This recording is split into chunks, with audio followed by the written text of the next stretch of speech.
Hi, I'm Aldo. Welcome to Plays the Thing, the channel where I share my experiences prepping and playing tabletop role-playing games. This is the third video in my series titled A Tale of Two One-Shots. In this one, I continue my discussion of White Hack by delving into the characters that my players made for Mission Excalibur. So without any further ado, let's jump right into taking a look at those characters. So let's start with Dan's character, Ian Thatcher, a level 3 deft spy. His attributes are here for you to look at. And one of the things that I want to point out is that he has 3 groups. The spy group, the Resistance, because he's a member of the Resistance, that's an affiliation group. And he has High Society as an affiliation as well. You'll notice that he tied the Resistance to intelligence. So whenever he's doing anything related to the Resistance that relies on intelligence, he will get the double positive benefit. Same with charisma. Whenever he's hobnobbing with High Society, he can go ahead and get a double positive on his charisma checks. Now, you'll note that he did not associate spy with any of the attributes. And the reason for that is that one of the deft abilities is that they don't have to associate their vocation with any attribute. Instead, it applies to all the attributes. Deft characters are kind of skills specialists, especially when it comes to their vocation. So if he's doing something spy-like that's tied to any ability, he will get the double positive roll. You see here his attack value, save value, and harm points. Harm points are what hit points are in traditional Dungeons and Dragons. You see his languages there. He has English, German, and Resistance Code. And then he's got his equipment there. And then here are the abilities that he gets for being deft. He has the option of doing double damage whenever he has attack or combat advantage. Instead of getting the double positive benefit to hit, he can convert that benefit to a double damage roll. So it's kind of like the backstab in traditional Dungeons and Dragons for thieves. Then there are the attunements. All the classes have slots. And within those slots, they have different things. And deft have the ability to attune to one of 2 things that are in that slot, right? So you want to think of the slot as having 2 options. In this case, it's Mentor, Christopher Lee, and Favorite Knife. And so when Dan's playing Ian, he can decide whether he's going to have his Mentor attunement in the forefront or his Favorite Knife attunement in the forefront. Whichever one it is, he is going to have opportunities to do nearly impossible stuff with those skills or connections. Hard tasks he can succeed with automatically. This is once per session. Kind of funny, by the way. When Dan said he wanted his mentor to be Christopher Lee, I thought he was like, okay, his mentor is a guy that would be played by Christopher Lee if this were a movie. And Dan's like, no. It's actually Christopher Lee, because Christopher Lee was a wet works operative during World War II. The real Christopher Lee was. So in this alternate history, Christopher Lee didn't become an actor. He became the leader or one of the leaders of the Resistance. And then that's pretty much it. So that's what defts are like. Then we have my friend Mike, who made Slugger Brown. Slugger Brown is a level 3 strong soldier of fortune. There are his attributes. You'll see that he associated his Soldier of Fortune vocation with his toughness. He took an affiliation with the French Foreign Legion, which he associated with his intelligence. And as he was developing this character, he came up with some story that I'll mention later on regarding the French Foreign Legion and what was going on in this adventure, but I'll save that for later. There you have his attack value, his save value, his harm points, his languages, and then let's just focus a little bit on the strong abilities. Now, the strong are really your fighter types, your more heavy combat sort of specialists. Doesn't mean that the deft can't fight either. They obviously have some combat-y things, but a strong character gets +1 to hit and +1 damage. I think it's actually +1 to hit only, but he gets +1 damage because of his strength. Save values, right? So they get +1 versus poison and death, and +4 versus special melee attacks. Those would be special kinds of melee attacks performed by monsters and things like that. They get an extra free attack, which is kind of like an attack of opportunity if memory serves. They can carry over surplus damage from an attack. If they strike down a foe and they have damage left over, they can transfer that damage to an adjacent target. And they can do that with both melee and ranged weapons. Also, the strong have this really cool ability to loot attributes or loot aspects of the people that they defeat. It's interesting because you can flavor that ability in different ways. You can flavor that as they picked up a knack or a trick while they were engaged in this combat, or you can actually have this be kind of a supernatural thing. So if you made a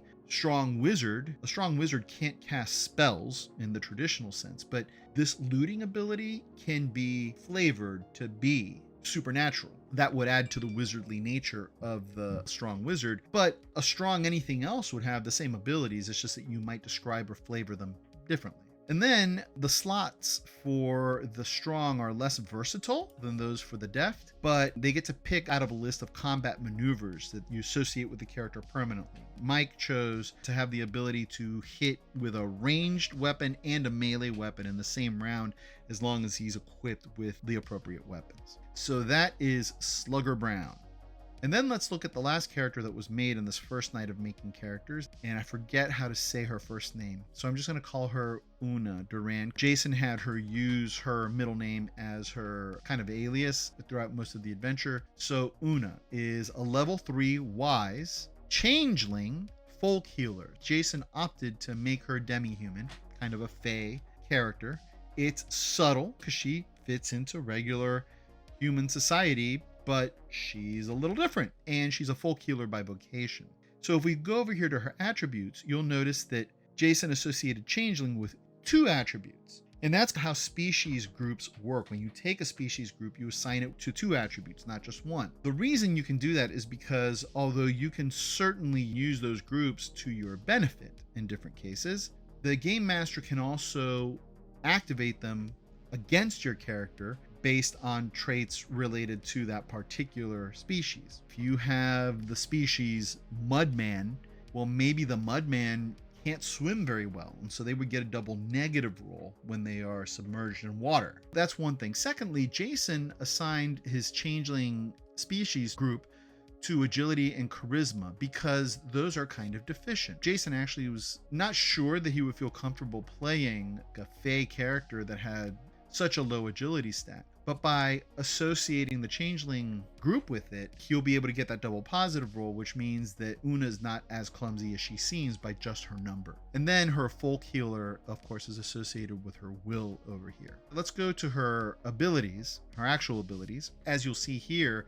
the primary thing that the wise have is the ability to perform miracles. In this case, perform or cast spells. She's 3rd level, so she has 2 slots. Normally they work just like the deft slots. You get 2 spells that you can have one active or the other one active, and you get to select per day. It's kind of like, memorizing spells in the beginning of Dungeons and Dragons. Normally you only have 2 in the slot. She has 3 in each slot because of her intelligence. She has an 18 intelligence, and that gave her a bonus. So she can switch between 3 different spells, and hers are Cure Wounds, Obscuring Illusion, and Slumbering Whispers are one slot, and the second slot is Hex Luck, Waters of Knowledge, which is a scrying spell, and Charm Person. The thing about miracles in White Hack is that they cost harm points to cast. So whenever you cast a spell, you are burning harm points. They start off with a little bit more in terms of heart points than your traditional D&D wizard would start with hit points, but it's kind of a big deal to have to be like sapping your health essentially to be able to cast spells. And how much a spell costs you in terms of harm points is a little bit negotiated with the game master. There are guidelines that are provided in the book, but there's a little bit of a negotiation that happens between the game master and the player, and that was actually a lot of fun during play. So that's how that works. Aside from their miracles, they get bonuses to magic and mind influencing effects, and they heal faster. They can't be healed by magical healing, but their natural healing is twice as fast. So that is the wise. All right, well, those are the characters that my players made for Mission Excalibur. Interestingly, they didn't quite stick to my premise. I told them that they were all members of the Resistance, but really only Dan made an actual member of the Resistance. I didn't mind though, because they found other hooks to get themselves into the situation. Because they knew the mission ahead of time, they were able to kind of wiggle their way into something that they thought would be fun to play, but would still give them an in on the situation. So for Mike, he decided that Slugger Brown, who was a member of the French Foreign Legion, had most of his unit wiped out by the commander of this base that they were going to infiltrate in this adventure. That conflict between his unit and this commander and his forces had a supernatural element involved with it. Slugger Brown is just here for revenge. Mike said he doesn't even really know about Excalibur.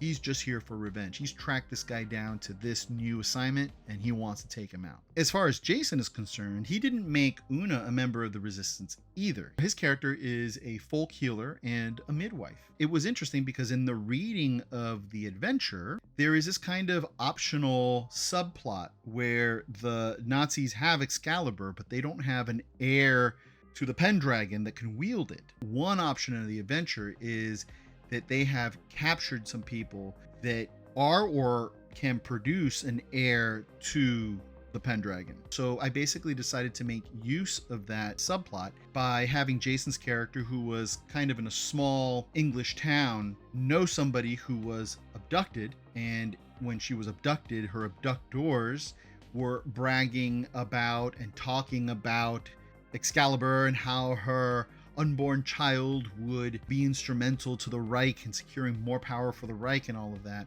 And that information was able to get to Una. And so Una picked up her bags, kind of Mary Poppins style, and didn't fly, but got on a train and went to the town where she knew that this friend of hers was taken to rescue her.